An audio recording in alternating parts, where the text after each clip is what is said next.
1, 2, 3. Assalamualaikum warahmatullahi wabarakatuh. Dalam demonstrasi kontekstual modul 3.1 kali ini, saya akan mewawancarai Bapak Rugianto MPD, Kepala Sekolah SMKN Negeri 39 Jakarta, dan sekaligus PLT Kepala Sekolah SMK Negeri 34 Jakarta untuk materi pengambilan keputusan berbasis nilai-nilai kebajikan pemimpin. Mari kita mulai wawancaranya. Assalamualaikum, Pak. Waalaikumsalam warahmatullahi wabarakatuh. Apa kabar, Pak? Alhamdulillah baik. Alhamdulillah. Ibu sehat, Bu? Alhamdulillah. Maaf mengganggu waktunya sebentar ya, Pak ya. Oke, monggo silakan. Oke. Ini Pak, untuk modul 3.1 kali ini kita akan mewawancari mengenai bagaimana Bapak mengatasi problema etika yang ada di sekolah yang Bapak pimpin. Selama ini, bagaimana Bapak dapat mengidentifikasikan kasus-kasus yang merupakan dilema etika atau rujukan moral? Baik, untuk keseharian saya dalam melaksanakan tugas, ya memang kadang-kadang ada permasalahan, Bu ya, banyak sekali permasalahan seperti permasalahan peserta didik, permasalahan guru, permasalahan tenaga TU dan seterusnya. Tentunya saya harus bisa memilah dan memilih apakah itu masalahnya tentang rujukan moral atau malah itu dilema etika seperti itu. Lalu bagaimana Bapak menjalankan pengambilan keputusan di sekolah Bapak, terutama untuk kasus-kasus di mana ada dua kepentingan yang sama-sama benar atau sama-sama mengandung nilai kebajikan? Kalau yang saya ambil pertama kali, itu saya harus mengacu kepada nilai kebajikan itu sendiri, mana yang menyangkut orang banyak, maksudnya untuk kepentingan orang banyak. Yang kedua juga saya harus mementingkan kepentingan murid atau siswa, ya kan? Dan yang ketiga tentunya kita harus bisa memprioritaskan mana kepentingan umum dan mana kepentingan pribadi seperti itu. Harus berpihak kepada murid terutama ya Pak? Iya. Kemudian langkah-langkah atau prosedur seperti apa yang biasa Bapak lakukan selama ini?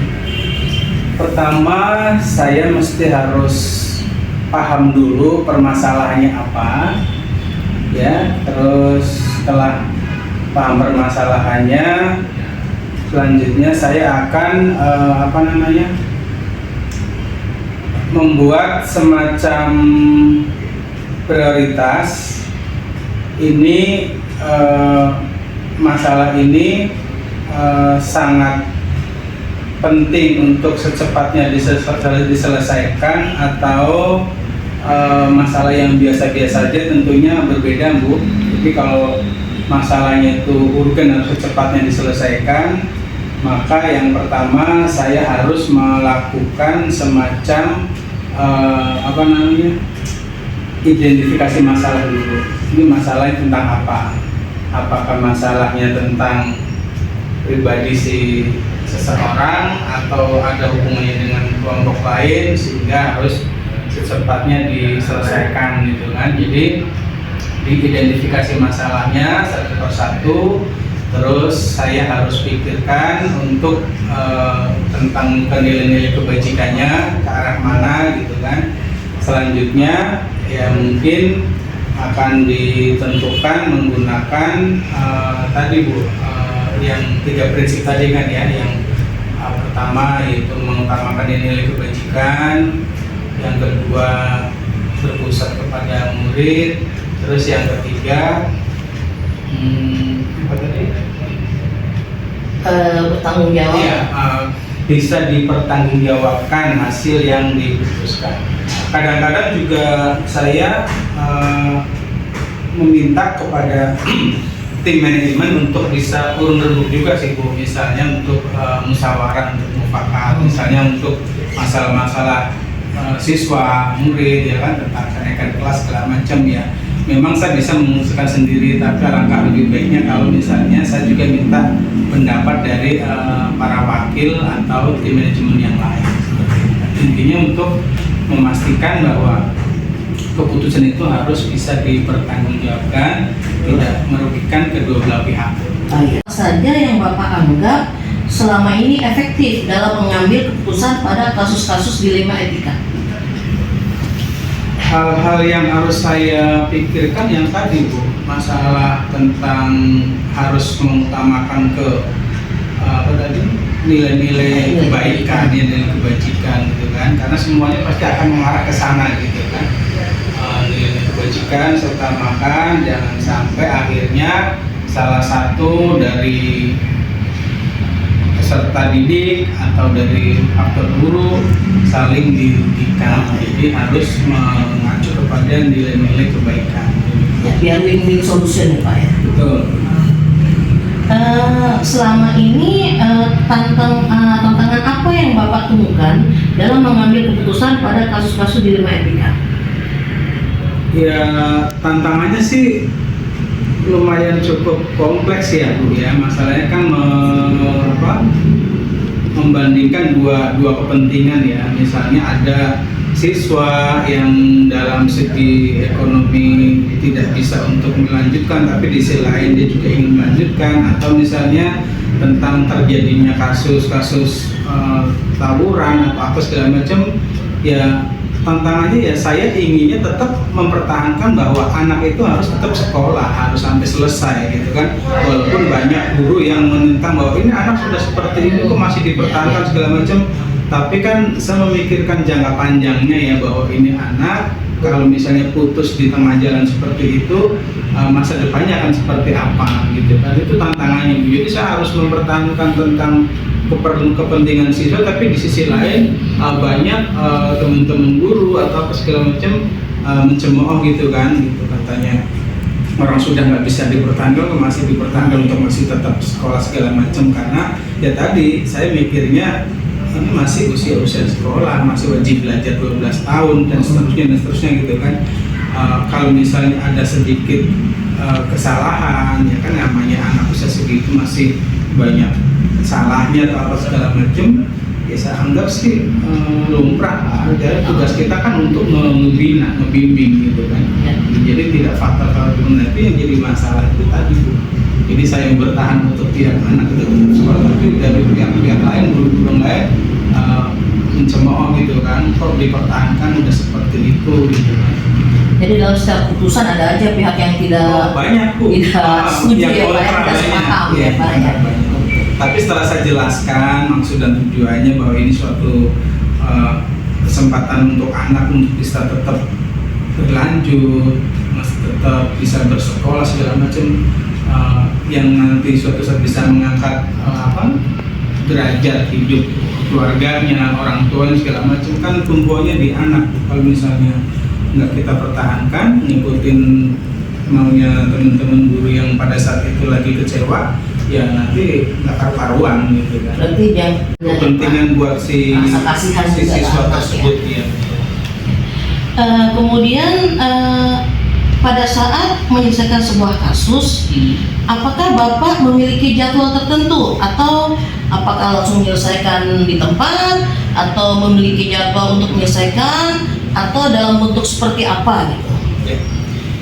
Ya biasanya kan kasus tidak muncul tiba-tiba datang ke saya gitu kan ya. Biasanya itu pasti dari bawah dulu, mulai dari wali kelas membicarakan permasalahannya ke wakil kesiswaan gitu kan, ke pembina siswa. Nanti di level itu diselesaikan dulu oleh pembina siswa dengan BK. Kalau misalnya ternyata tidak ketemu jalan keluarnya, pastinya teman-teman atau teman-teman guru itu akan menghampiri saya untuk meminta solusi yang terbaik seperti apa gitu kan. Ya pada saat sudah seperti itu ya langsung saya coba untuk mengadakan pertemuan, konferensi gitu kan, untuk menyelesaikan sebuah permasalahan. Jadi kalau masalah ada, harapan saya sih saya langsung bisa menyelesaikan, jangan ditunda-tunda, karena nanti kalau berlarut-larut ya kasihan, masalahnya makin membesar gitu. Jadi langsung nggak dijadwalin khusus hari ini untuk penyelesaian masalah, walaupun sekarang lagi genting-gentingnya selesaikan gitu kan, seperti itu. Jadi kalau bisa hari ini, kalau bisa enggak hari ini, nanti dijadwalkan gitu ya, sesuai situasi dan kondisi ya Pak. Iya. Oke. faktor-faktor yang selama ini mempermudah atau membantu Bapak dalam mengambil keputusan dalam kasus-kasus dilema etika? Ya, tentunya kita kan punya tim ya Bu ya, walaupun memang saya selaku kepala sekolah bisa memutuskan sendiri, tapi saya tetap memprioritaskan untuk tadi musyawarah untuk mufakat, untuk yang terbaiknya seperti apa. Jadi ada beberapa teman tim manajemen yang saya ajak untuk urun rembuk mengeluarkan pemikiran-pemikirannya, sehingga akan sedikit memudahkan saya untuk secepatnya menghasilkan sebuah keputusan. Jadi jangan sampai merugikan semua pihak ya Pak dengan berlalu seperti itu ya. Oke, dari semua hal yang telah Bapak sampaikan dalam memutuskan dilema etika, pengalaman apa yang dapat pembelajaran apa yang dapat Bapak ambil dari pengalaman yang telah Bapak lakukan? Pengalaman yang saya bisa ambil ya sebetulnya banyak Bu. Dari tadi dalam hal mempertimbangkan tentang siswa, apakah dia harus keluar, apakah harus tetap bertahan di sekolah, ya kan?